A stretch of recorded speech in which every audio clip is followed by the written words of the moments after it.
Buenos días a todos y muchas gracias por asistir a un nuevo webinar del equipo de competencia de Cuatrecasas. En esta ocasión vamos a tratar las novedades que hay en materia de distribución y competencia y lo haremos tanto desde el punto de vista normativo, y aquí por supuesto hablaremos de los cambios que se van a producir con la inminente entrada en vigor de la nueva normativa europea sobre restricciones verticales, pero también analizaremos las principales prácticas que están siendo investigadas y sancionadas en el ámbito de la distribución por las autoridades de competencia de España y Portugal. El objetivo es identificar los riesgos a los que se enfrentan las empresas con presencia ibérica en sus relaciones con proveedores y distribuidores, así como poner de relieve el reto que también afrontan estas empresas para asegurar la conformidad de sus redes de distribución con la normativa de defensa de la competencia y minimizar así los riesgos existentes. Para ello, y con la idea de daros una visión lo más completa posible, hoy tenemos como ponentes a dos compañeros de la oficina de Lisboa, Pedro Márquez Bon, que es el socio coordinador de la práctica de competencia en Portugal, y el asociado Antonio Souto Maura. Y de la oficina de Madrid estamos mi compañero Alexandre Picón y yo, que soy María López Ridrojo. La idea que tenemos hoy es comenzar con una introducción a la materia donde Pedro nos hablará de cómo las autoridades de nuestro entorno han priorizado la detección y sanción de prácticas anticompetitivas en las redes de distribución, y en particular nos hablará de la práctica de la EDC en Portugal y la estrecha cooperación que esta tiene con la CNMC aquí en España. En segundo lugar, yo volveré a tomar la palabra para hablar de la distribución dual, que es un tipo de distribución que ha ido ganando peso en los últimos años, y comentaremos qué preocupaciones les ha surgido o les están surgiendo a las autoridades de competencia en este contexto. A continuación, Pedro y Antonio se van a centrar en las prácticas conocidas como Hub and Spoke y lo harán al hilo de las investigaciones y sanciones que se han impuesto recientemente en Portugal. Por último, Alex tomará la palabra para hablar de dos viejos conocidos, la fijación de precios de reventa y las restricciones territoriales, que siguen siendo muy importantes. Y finalmente yo cerraré la exposición con una serie de recomendaciones finales. Por supuesto, también vamos a dejar tiempo al final para que podamos tratar todas las preguntas y dudas que surjan, para lo que tenéis habilitado el botón de Q&A y, por supuesto, os animamos a utilizarlo y participar en el debate. Y sin más, le cedo la palabra a Pedro. Muchas gracias, María. Y bueno, yo creo que en primer lugar hay que pedir perdón porque voy a intentar hablar en castellano. Si hay algo que no se entiende, bueno, cuento con mis compañeros de Madrid para ayudarnos. Bueno, yo voy a hacer una pequeña introducción para que todos entendamos que los temas son muy relevantes y cada vez más. Yo creo que en este momento en particular, por tres razones principales. La primera es que hay, y esto tenemos que lo tener muy claro, una cooperación muy estrecha entre las autoridades de toda la Europa, pero en primer lugar, y esto viene también de mi experiencia, de una cooperación muy fuerte entre Portugal y España.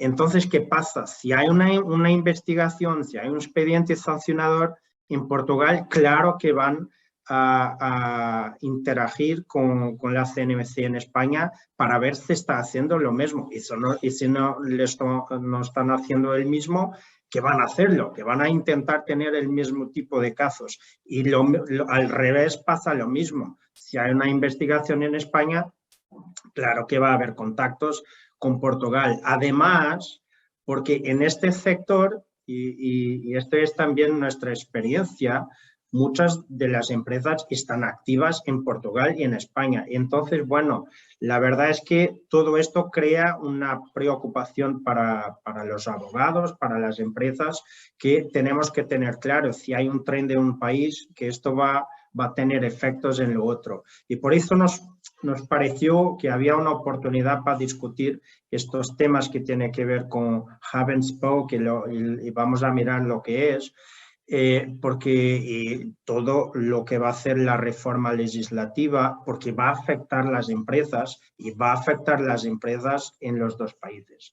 Después creo que hay un otro tema, una otra razón que para mí es muy importante, que puede no parecer la más relevante, pero lo es, que es también un tema de contexto político. ¿Qué quiero decir? Mira, en la CNMC tenemos hoy una nueva presidenta, un nuevo director de competencia y en Portugal el board actual está de salida, va a salir al final del año. Bueno, nuestra experiencia lo que nos dice que siempre que hay un cambio, una entrada o una salida, todos van a intentar mostrar su mejor trabajo. Entonces, esto siempre apunta para un enforcement un poco más duro contra las empresas, para mostrar que están ahí, que están haciendo cosas. Y al final tenemos también un contexto legislativo que es muy particular y que vamos a tener dos reformas importantes, una que va a dar más poderes a las autoridades de competencia con una reforma con la transposición de una directiva, y otra, y María va a comentar esto de seguida, una reforma de la legislación que se aplica a restricciones verticales. Entonces, ¿qué me parece? Que tenemos un poco, y perdonen la expresión, una tormenta perfecta para el enforcement, que tenemos ahí muchas ganas de las autoridades de mostrar trabajo, un cambio político, un cambio legislativo. Y además, y creo que es lo peor, es que ya tenemos muchas investigaciones y muchos expedientes sancionadores en este sector. Entonces, lo que debemos esperar es que vamos a tener más y hay que prevenirlo. Entonces, yo creo que sin más, vamos a entrar en el contenido. Voy a pasar la palabra a María para que explique un poco lo que se va a pasar con la distribución dual y luego vamos a ver qué es esto de Hub and Spoke. Muy bien, muchas gracias, Pedro. Pues como decías, continuamos con el tratamiento de la distribución dual. Y con distribución dual se hace referencia a aquellas situaciones en las que un proveedor o fabricante no solo vende sus bienes o servicios a través de los distribuidores independientes, sino que también los vende él directamente en competencia con su red de distribución. Este tipo de acuerdos, cuando el proveedor del producto es a la vez fabricante y distribuidor del mismo, pero el comprador solo es distribuidor y no compite también al nivel de la fabricación, pues hasta ahora no planteaban problemas de competencia siempre y cuando se cumplieran los requisitos del Reglamento Europeo de Verticales que creo que todos conocéis y que esencialmente consisten en que la cuota de mercado de las partes sea igual o inferior al 30% y no se incluyan otro tipo de restricciones graves o excluidas como pueden ser las restricciones a las ventas pasivas que tocará Alex al final. ¿Y qué es lo que ha ocurrido? ¿Y por qué el análisis de la distribución dual parece que va a cambiar bajo la nueva normativa?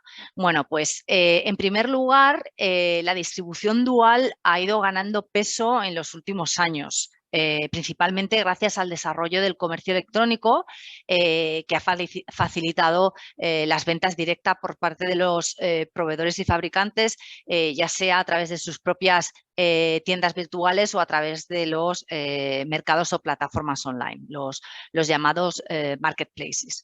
Además, como creo que todos sabéis también, la importancia de la distribución dual se ha consolidado durante la pandemia, donde ha habido un incremento exponencial de fabricantes que han pasado a vender directamente sus productos.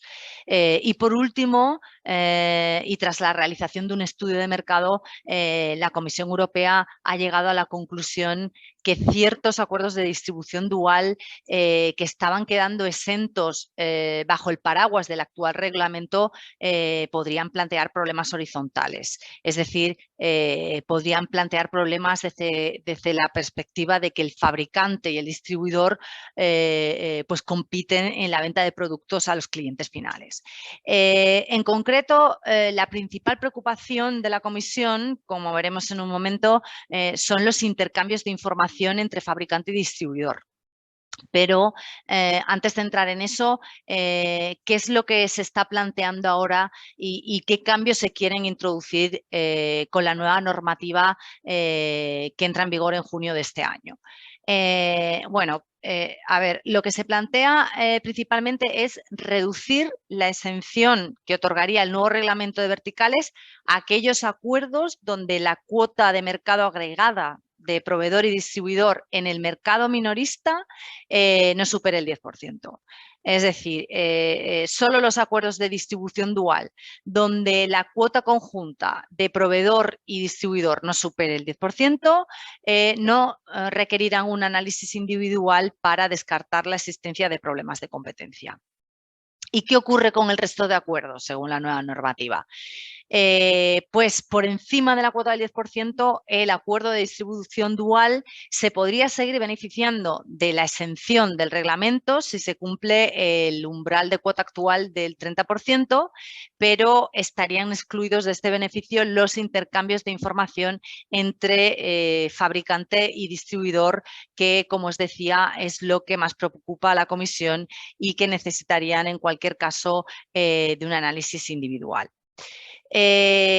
Os podéis imaginar que el cambio propuesto ha sido objeto de serias críticas, entre otras cosas porque el umbral del 10% se considera poco práctico y desproporcionadamente bajo, pero principalmente también porque el cambio introduciría una gran inseguridad jurídica respecto a los intercambios de información que, por otro lado, pues son inevitables y muy necesarios en cualquier sistema de distribución.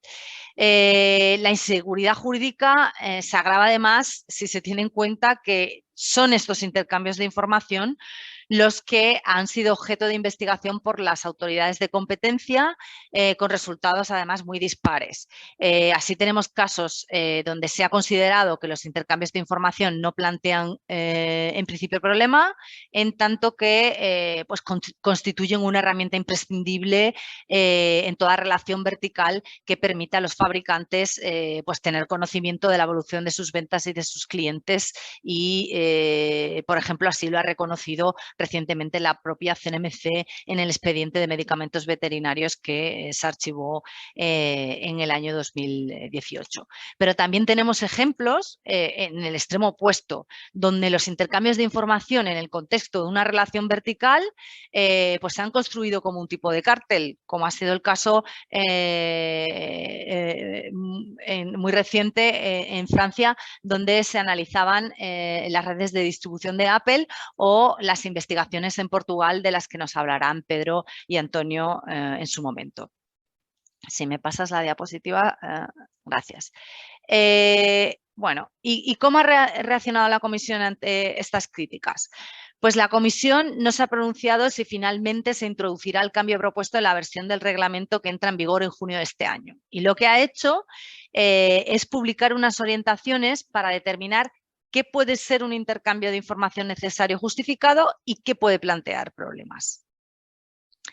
Estas orientaciones, que en estos momentos tienen la forma de un borrador que se propone incluir en la nueva normativa, establece claramente que los intercambios de información que sean necesarios para mejorar la producción o distribución de los bienes o servicios estarán cubiertos por la exención y no plantearán problemas.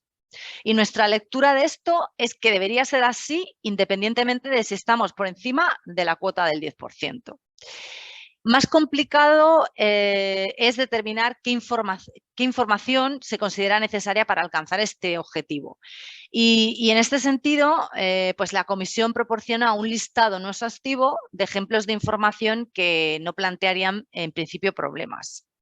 Dentro de los que se incluyen, como podéis ver en la diapositiva, pues la información técnica sobre el producto o servicio, información relacionada con producción, inventario, volúmenes de ventas y devoluciones, información agregada relacionada con compras y preferencias de clientes y, por último, información relacionada con el desempeño del distribuidor, incluyendo información agregada sobre actividades de marketing.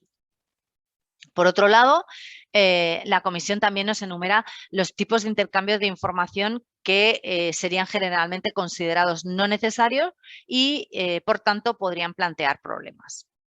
Entre ellos se incluyen, y de nuevo, no es una lista exhaustiva, pues información sobre precios futuros, datos de ventas específicos de un cliente y finalmente información relacionada con bienes vendidos por un distribuidor bajo su propia marca, si el proveedor o fabricante vende bienes de una marca competidora.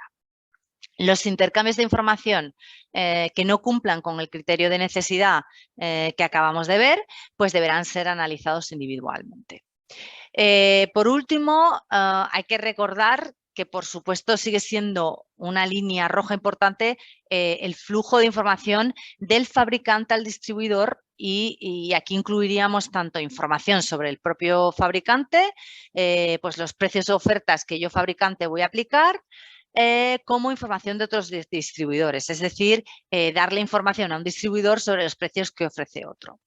Y con esto, pues te doy la palabra a Antonio y Pedro, que nos van a hablar de asuntos donde las autoridades han considerado que se han cruzado estas líneas rojas que acabamos de comentar. Gracias María.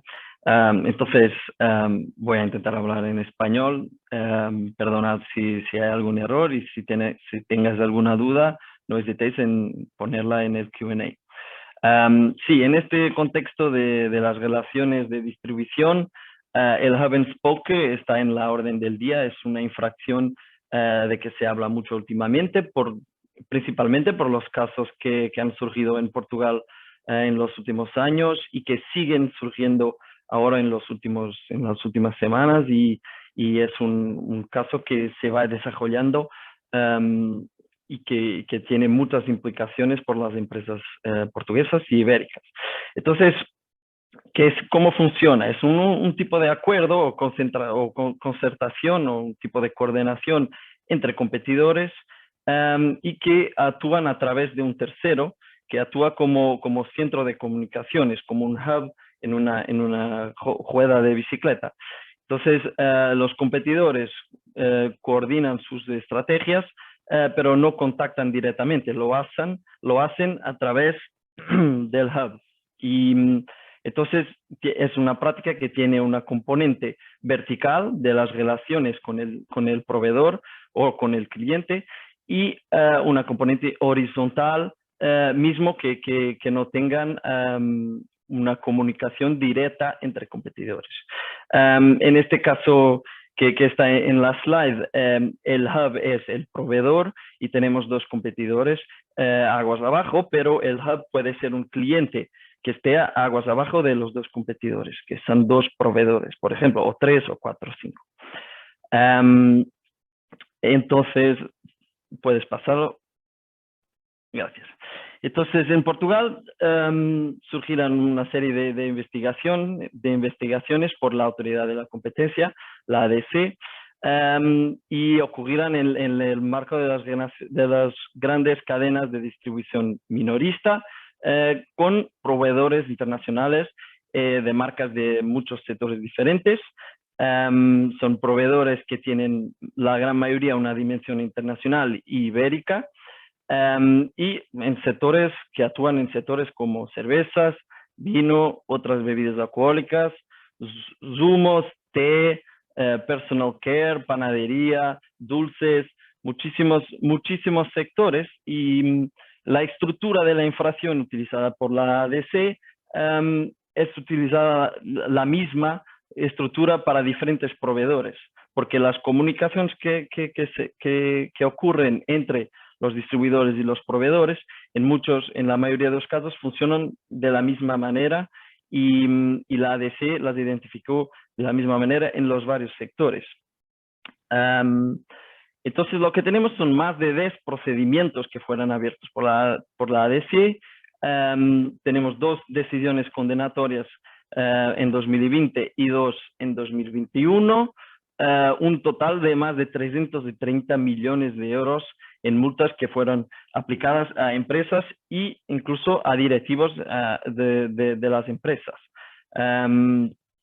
Aquí, entonces, la ADC dijo que a través de un proveedor común, las empresas de distribución que actúan como spokes en el hub and spoke aseguran la alineación o la coordinación de los precios de venta al público.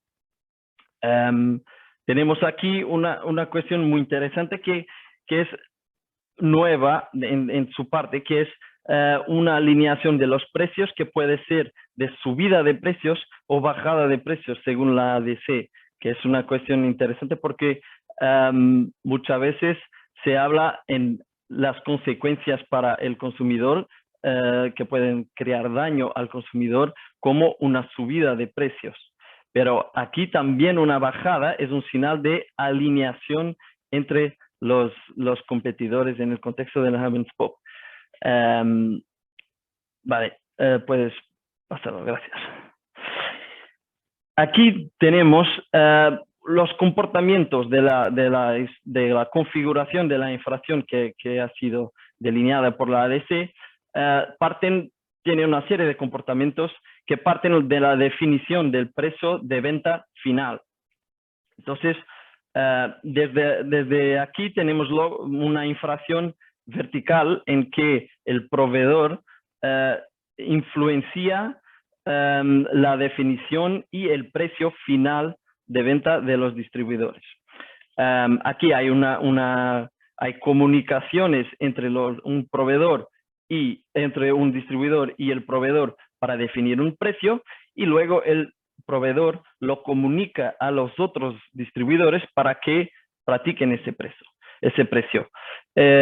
Después hay un control y monitorización de los otros distribuidores si están practicando, si están siguiendo el precio que ha sido definido. Esta monitorización muchas veces es hecha por el proveedor. A veces tenemos contactos de un distribuidor con el proveedor diciendo que no hay cumplimiento del precio por otro distribuidor. Cuando se detectan un precio que no es el definido, hay según la ADC, hay una presión y una corrección de las deviaciones. Entonces,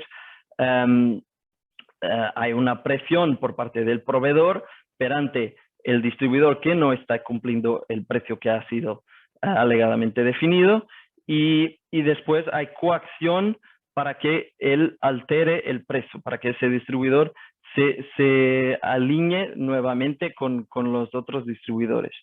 Y represalias en el caso de que este distribuidor no siga el precio que ha sido definido. Puede haber represalias de, por ejemplo, cortar los stocks, las ventas, o cobrarles una cuantía después por la diferencia de precio.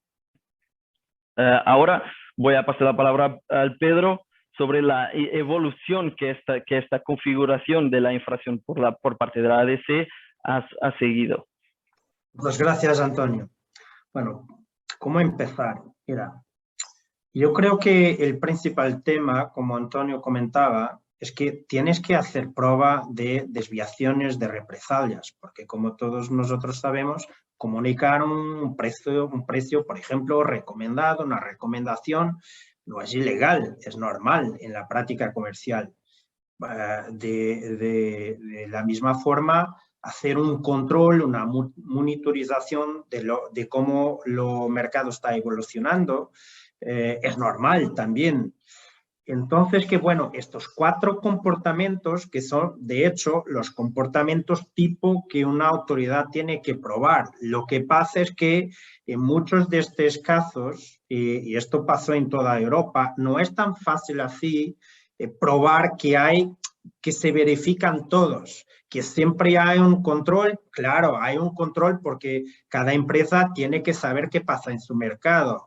¿Hay precios recomendados? Pues por supuesto que sí, pero el tema es si hay una comunicación de los varios spokes en coordinación con el hub para monitorizar desviaciones e imponer represalias para garantizar un alineamiento. Esto no es fácil. Entonces, que tenemos hoy. Y este es un poco raro, que es una especie de nueva variante. Bueno, esto no es una broma como COVID, pero lo que parece es que la autoridad está muy preocupada, más preocupada en intentar tener una infracción a todo costo. Entonces, ¿qué nos traslada ahora? Que el tema no es tanto si tenemos estos 4 comportamientos, en particular desviaciones, coacción o represalias, pero solo que hay un sistema de intercambio de información. Es decir, si yo si yo proveedor comunico un precio, claro, y hay monitorización, y muchas veces, como vosotros lo sabéis, muchas veces hay monitorización y hay interacciones con el proveedor para decir, mira, que estás haciendo un precio de selling más bajo a mi competidor y yo quiero el mismo para poder bajar el precio. Pues lo que la autoridad está diciendo, mira, lo que tú quieres es un alineamiento, una alineación entre los precios, entre todos en todo el mercado. Y esto es ilegal porque es como un intercambio de información.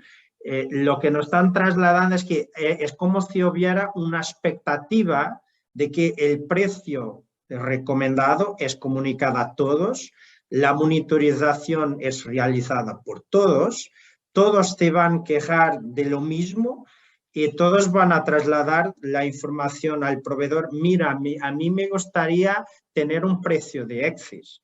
Entonces, este es el tema y a nosotros nos parece, bueno, que será difícil sustentarlo delante de un tribunal, pero la verdad es que vosotros no van a querer discutir esto en un tribunal y por eso, bueno, nos parecía importante compartir esta experiencia para decir hay que prevenirlo. Y lo más importante es no compartir información de todo y ya lo vamos a ver más en detalle, pero fijaos con esta idea, la autoridad empezó con un tema clásico de Hub and Spoke, que en sí mismo ya es un reto, un desafío importante, porque como todos entendéis, no hay contactos bilaterales entre distribuidores, solo contactos indirectos. Y esto no es muy normal, es una novedad y varias autoridades en toda Europa lo están testando para ver cómo termina.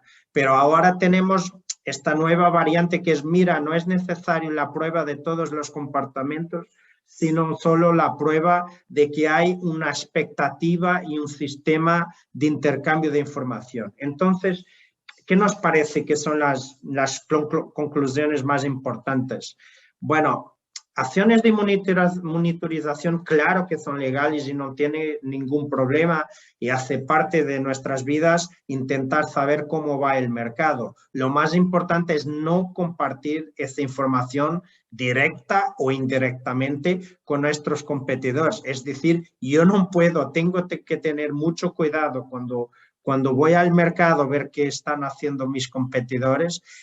¿Cómo voy a quejarme o cómo voy a comunicar con mi proveedor? Porque si le paso esta información y le doy algún señal de que no me gusta la forma como el mercado está evolucionando, esto puede ser entendido por una autoridad de competencia en Portugal o en España como un sistema de hub and spoke o como un sistema de infracción vertical. Entonces, lo mejor es no compartir este tipo de información. Lo más importante, esta es la regla de oro, nunca compartir información sobre nuestras intenciones comerciales futuras. ¿Qué voy a hacer? ¿Voy a subir? ¿Voy a bajar? ¿Voy a hacer una promoción? No puedo compartir esto porque esto sí es una línea roja para las autoridades. Pero muchas veces lo que pasa también es que, claro, yo puedo monitorizar el mercado con mis propios medios, pero muchas veces lo que voy a hacer, y esto es más común en algunos sectores, mismo financiero, energía, asegurador, en que voy a contratar un tercero, un proveedor, para hacer un estudio de mercado y me pasar esta información, cómo lo están haciendo los otros. Y esto muchas veces, estos proveedores lo que hacen, tiene cliente misterio, no sé si esta es la expresión en español, o puede hacer simulaciones online, puede utilizar algoritmos para saber cómo los competidores están diseñando sus propuestas comerciales. Bueno, aquí la recomendación, y una vez más, es que benchmarking es normal y hasta ahora no era propiamente un problema, pero ahora mismo parece que lo es. Y entonces hay que tener más cuidado con esto y la recomendación siempre es la misma. Chinese walls, agregar la información, tener una justificación interna de un punto de vista comercial, como por ejemplo, mira, con la pandemia yo necesito saber que todos están, cómo el mercado va a evolucionar y cómo debo posicionarme en el mercado, porque ahora tenemos este conflicto de guerra, tengo que tener una perspectiva de qué voy a hacer en el futuro. Entonces, siempre es importante, de un punto de vista interno, tener alguna justificación comercial. Voy a lanzar un nuevo producto y esto también justifica una monitorización más intensa del mercado, de lo que hacen los competidores. Pero siempre es importante que se tenga un proveedor, regla de oro, que no sea el mismo de mis competidores. Este se puede hacer. Y después que la información que es posible obtener en bruto de mis competidores no sea compartida con los equipos comerciales. Este es más sencillo de lo que parece. Basta muchas veces poner, en vez de competidores, su nombre, poder poner competidor 1, competidor 2, agregar la información en clusters. Esto se puede trabajar. Una vez más, la regla es mucho cuidado con la información sensible porque siempre puede haber algún riesgo de investigación. No diría tanto, mira, me parece que no hay propiamente un riesgo de infracción, pero nadie va a querer una investigación y discutir el tema delante de un tribunal. Y finalmente, un tema también que creo que es importante para quien está en el mercado. Muchos de vosotros hacen parte de asociaciones. La naturaleza de una asociación es compartir información para que pueda entender cómo va a evolucionar el mercado. Yo creo que la regla es un poco, puedo compartir todo, pero no puedo recibir todo. Es decir, y claro que todos los meses, muchas veces voy a compartir con la asociación los datos de ventas de mi empresa. Lo importante es que la asociación no pueda compartir estos datos desagregados con todos mis competidores, identificando cada competidor. En Portugal tuvimos dos casos muy relevantes con asociaciones y también lo tienes en España, en todos los países, en que los commitments que son normalmente aprobados por las autoridades son un poco, mira, puedes compartir, la asociación puede compartir con sus asociados información, pero si recibiste la información este mes, vas a compartirla en 3, 4, 5 meses. No vas a identificar los competidores y vas a agregar la información. Entonces, lo tema siempre es lo mismo, que es mucho cuidado en compartir información sensible, en particular información que pueda dar una idea de cómo vamos a posicionar nuestra estrategia comercial en el futuro, porque esto sí puede ser una línea roja. Y entonces yo creo que al final la idea clave es mucho de esto, y empezando por la nueva variante, no nos parece que tenga un fundamento legal muy fuerte, pero al final nadie va a querer discutir esto delante de un tribunal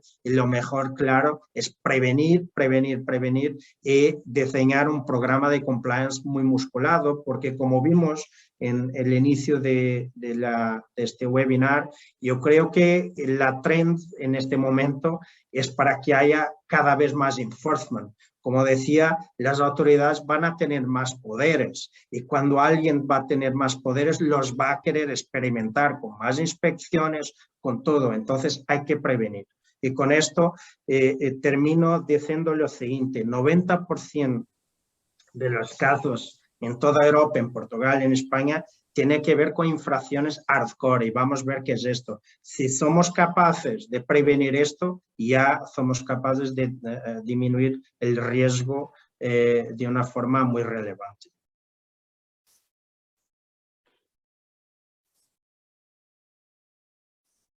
Muchas gracias, Pedro. Muy interesante conocer de primera mano todos los casos que ha habido en Portugal y el Hub and Spoke, que es una infracción que, bueno, que parece que está en boga, ¿no? Y bueno, como decías un poco al final, el riesgo está en las infracciones hardcore, en las infracciones graves y una de ellas, que es lo que vamos a comentar ahora, es la fijación de precios de reventa. Nosotros le llamamos, como dijo María al inicio del webinar, un all new friend, ¿no? Un nuevo viejo amigo, un viejo nuevo amigo, porque eran infracciones que estaban muy en el foco de las prácticas o de las prácticas más investigadas por las autoridades hace pues, bastantes años. Tuvieron un periodo de impasse y ahora parece que otra vez vuelve a resurgir el interés de las autoridades en este tipo de prácticas y estamos viendo que tanto en Portugal como en España, como a nivel comunitario incluso, pues las autoridades están persiguiendo mucho tanto fijación de precios de reventa, otras prácticas como veremos luego las restricciones territoriales, ¿no? Comenzando por la fijación de precios de reventa, pues, como sabéis, se prohíbe la fijación de un nivel de precios mínimo o fijo de reventa al distribuidor. Y esta fijación prohibida puede ser tanto directa como indirecta. O sea, puede ser una fijación directa del margen, una fijación del nivel máximo de descuentos que el distribuidor puede conceder. También se puede prohibir que se condicione esa concesión, ese otorgamiento de descuentos al distribuidor en función del precio. Y también incluso otras prácticas que, aunque no parecen tan comunes, sí que en ocasiones se ocurren, como pueden ser amenazas o intimidación, advertencias o incluso sanciones sobre los distribuidores si no mantienen determinados niveles de precios. Todo esto puede verdaderamente ser problemático y conviene siempre tener un contexto completo de la red de distribución y del sistema de fijación de precios para evitar que pueda llegar a entenderse que se está produciendo una fijación de facto, ¿no? Y bueno, siempre recordar que los precios recomendados o máximos pues sí que están permitidos y no están en principio sujetos a la prohibición general que establece el reglamento. Aquí simplemente queríamos recordar algunos de los casos más relevantes que ha habido en los últimos años, ¿no? En España, por ejemplo, en 2019 ya hubo una sanción de 860.000 euros, pues entre otros motivos, por una fijación de precios, fijación de las tarifas que aplicaba el grupo Vaillant a su red de servicios técnicos autorizados, ¿no? Luego también, bueno, la CNMC somos conscientes de que tiene abiertas 2 investigaciones en esta materia concreta, 2 empresas, desde el año 2020, que todavía no se han resuelto. Y bueno, es posible que haya otras investigaciones que todavía no se hayan incoado formalmente, pero que estén también ahí latentes. A nivel de Portugal, tenemos el caso de Superboc en el año 2019, que además es una de las investigaciones que dio lugar precisamente a las investigaciones posteriores que comentaron Pedro y Antonio sobre Hub and Spoke. Y aquí un consejero y un director de la empresa, además de la empresa en sí, fueron sancionados con 24 millones de euros por fijar los precios mínimos de reventa y otras condiciones comerciales en el canal de hostelería en relación con la cerveza. Y bueno, hay otros casos en otras autoridades muy próximas a nosotros. También en Francia, por ejemplo, la autoridad de la competencia ha impuesto una multa récord de 1.200 millones de euros a Apple por estas prácticas que al final también están cerca de nosotros porque es otra de las autoridades con la que tanto la CNMC como la ADC en Portugal tienen un contacto muy estrecho, ¿no? Entrando un poco en algunos cambios que se proponen al hilo de la renovación del reglamento de verticales, hay pues, un cambio bastante relevante que se prevé que entre en vigor cuando se apruebe finalmente el nuevo reglamento y es la posibilidad de que no exista una fijación de un precio de reventa anticompetitivo si un proveedor impone en un contrato de cumplimiento los precios que el distribuidor va a cobrar al consumidor final. Y esto se tiene que dar, solo se puede dar si concurren ciertas condiciones. Una es que haya un contrato directo entre el proveedor y ese consumidor final, que este consumidor final renuncie a su derecho a elegir quién va a ejecutar el contrato y luego que haya un segundo contrato que se llama contrato de cumplimiento entre el proveedor y el distribuidor, que es donde aparezcan fijados los precios que han sido previamente acordados con el consumidor final. Estas prácticas van a quedar, pues en principio, exentas sobre la base de la modificación del reglamento. Y luego también hay determinados cambios que son relevantes en el ámbito del comercio online. Por ejemplo, que el uso de programas informáticos de control de precios no va a constituir por sí mismo una fijación de precio de reventa. Es decir, habrá que examinar en su caso el contexto y todo lo que rodea a la utilización de esos programas informáticos, pero en principio no serán considerados una restricción especialmente grave de entrada y podrá ser analizado más en detalle. También cabe señalar que se excluyen de la exención que prevé el reglamento las políticas de precios mínimos anunciados y, bueno, además también las nuevas directrices que también se publicarán junto con el reglamento aportan un poco más de información, un poco más de detalle sobre cómo justificar las eficiencias, que, como sabéis, incluso aunque la fijación de precios de reventa se considera una infracción, podría en determinados supuestos bastante excepcionales quedar justificada.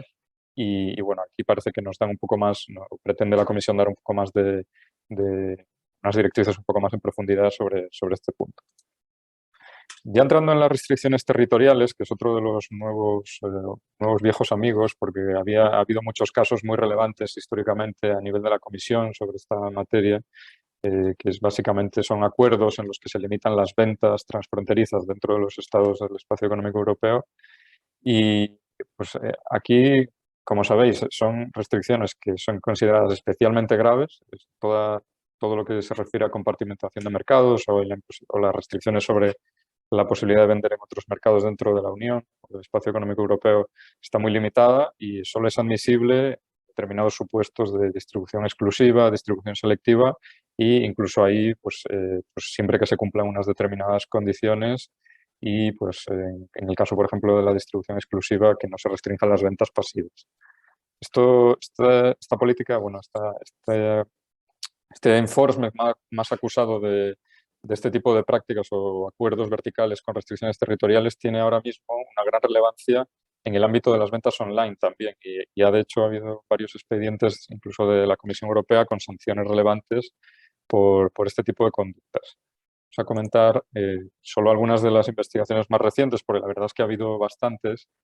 La primera es el caso de Pierre Cardin, que ha sido, bueno, es objeto desde hace 2 meses nada más una investigación por parte de la Comisión Europea contra esta empresa y uno de sus licenciatarios por posibles restricciones a las ventas transfronterizas y online de varios productos, en concreto ropa, zapatos y accesorios a varios licenciatarios en Estados miembros. Y luego, pues también es relevante este caso porque se originó con unas inspecciones que fueron las primeras inspecciones, por la información que está disponible, parece que fueron las primeras inspecciones que se hicieron por parte de la Comisión tras la pandemia el verano pasado. Y otro caso muy relevante y que también es bastante característico es el caso de AB InBev, que fue sancionada hace relativamente poco con 200 millones de euros por un abuso de posición de dominio, precisamente porque imponía determinadas condiciones a sus distribuidores en Países Bajos y Francia para evitar que ellos llevasen el producto a Bélgica para venderlo en los establecimientos y de esta manera tratar de controlar la venta de estos productos en otro Estado miembro distinto y se hicieron a través de limitaciones a las ventas que se hacían a los distribuidores en el plano nacional, cambio del packaging y el cambio del etiquetado, por ejemplo, para que no fuese tan atractivo para los consumidores. Bueno, ha habido muchos otros expedientes, el caso de Valve, que es también reciente, y Sanrio, Universal y algunas otras investigaciones también. Y ya por último, simplemente comentar algunos de los principales cambios propuestos en esta materia. Sin ir muy en detalle, pues las restricciones territoriales se van a mantener como restricciones especialmente graves en el nuevo reglamento que se publique en junio, pero sí que va a haber algunos cambios, por ejemplo, en cuanto a la distribución exclusiva y selectiva y la posibilidad de restringir las ventas activas y pasivas en el marco de estos 2 sistemas de distribución. Y también habrá cambios en relación con el comercio online, bastante relevantes. Por ejemplo, que ya de una vez el reglamento va a manifestar, o el reglamento y las directrices verticales van a manifestar que las restricciones a las ventas online se van a beneficiar de la exención por categorías, salvo que el objeto de la restricción sea precisamente impedir que se produzcan ventas en Internet. Y luego, además, también pues, va a haber una serie de directrices adicionales, por ejemplo, los sitios de comparación de precios, cuya restricción al uso se puede considerar también una restricción especialmente grave. Y luego se aporta más directrices adicionales en relación, por ejemplo, con las ventas activas y pasivas. Y bueno, hay un aspecto relevante y es que el hecho de tener una web como tal, vender a través de una web, se considera generalmente una venta pasiva, pero si esa web en el Estado miembro, el país donde está el distribuidor se traduce a un idioma que no es el habitual en ese Estado miembro, sí que se considerará una venta activa. Y esto puede también cambiar un poco la perspectiva de muchos distribuidores que sí que pueden verse afectados por esta cuestión. Y también habrá un cambio en relación con la distribución selectiva, donde los criterios que impongan los proveedores sobre las ventas online y tiendas físicas ya no tienen por qué ser los mismos, ya no tienen por qué respetar el principio de equivalencia que se aplicaba tradicionalmente, porque la Comisión viene a reconocer que efectivamente hay una diferencia entre estos dos canales y es necesario también proteger las inversiones que se hacen en cada uno de ellos, ¿no? Y bueno, sin más, doy el paso a María para unas conclusiones. Muchas gracias, Alex. Muy interesante también estos viejos nuevos conocidos. Yo voy a cerrar la exposición con una serie de ideas y recomendaciones que nos gustaría que os llevarais de este webinar. En primer lugar, es importante tener presente, como hemos comentado a lo largo de la sesión, que las autoridades de competencia han vuelto a poner el foco en las restricciones verticales y muy particularmente en los tipos de sistemas de distribución y conductas que hemos comentado. Recordar, distribución dual, hub and spoke, fijación de precios de reventa y restricciones territoriales. En segundo lugar, hay un contexto claro después de la pandemia donde han aumentado los riesgos de denuncia e investigaciones. Y aquí hay que tener en cuenta tanto la estrecha colaboración entre las autoridades, es decir, debemos estar atentos a lo que ocurre en nuestro entorno, sobre todo en Portugal y en España, y también que las autoridades de competencia han retomado las inspecciones domiciliarias a niveles casi de prepandemia.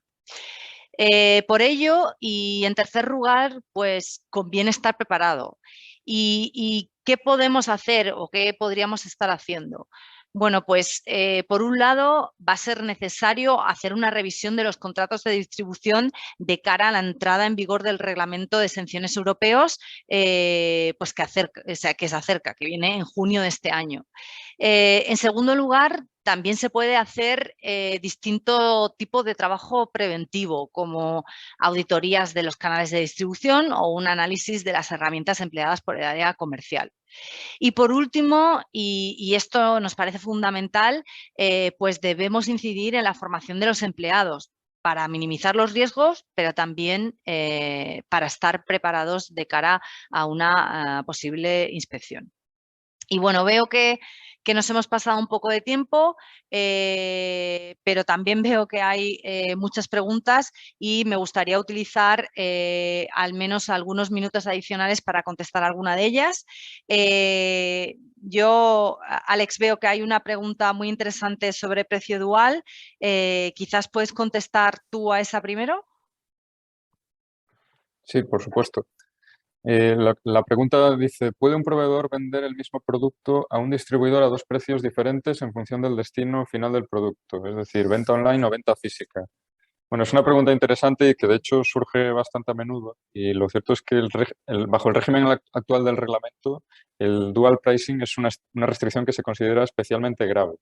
Y esto significa que, bueno, que cualquier práctica de este tipo pues, perdería el beneficio de la exención del reglamento y sería tratado en principio como una infracción. Va a ser complicado demostrar que no es así y es problemático efectivamente en el caso de marcas que desean apoyar a distribuidores cuando quieren desarrollar las tiendas físicas, por ejemplo, que es algo que ocurre muy a menudo. Y hay una novedad y es que el nuevo reglamento de verticales va a cambiar esto y va a permitir que se fijen los precios diferenciados en función del canal, pues también, como decíamos un poco antes, para poder incentivar las inversiones que se realicen en cada uno de ellos. Con lo cual es interesante también esto y creo que va a dar mucho juego una vez se apruebe el reglamento. Muy bien.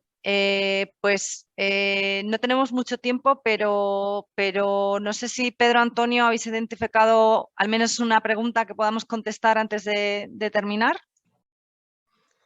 Sí, yo creo que hay una muy interesante sobre precios recomendados y cómo todo esto impacta. Mira, ¿se puede o no se puede hacer recomendaciones de precio? Claro, siempre se puede hacer recomendaciones de precio.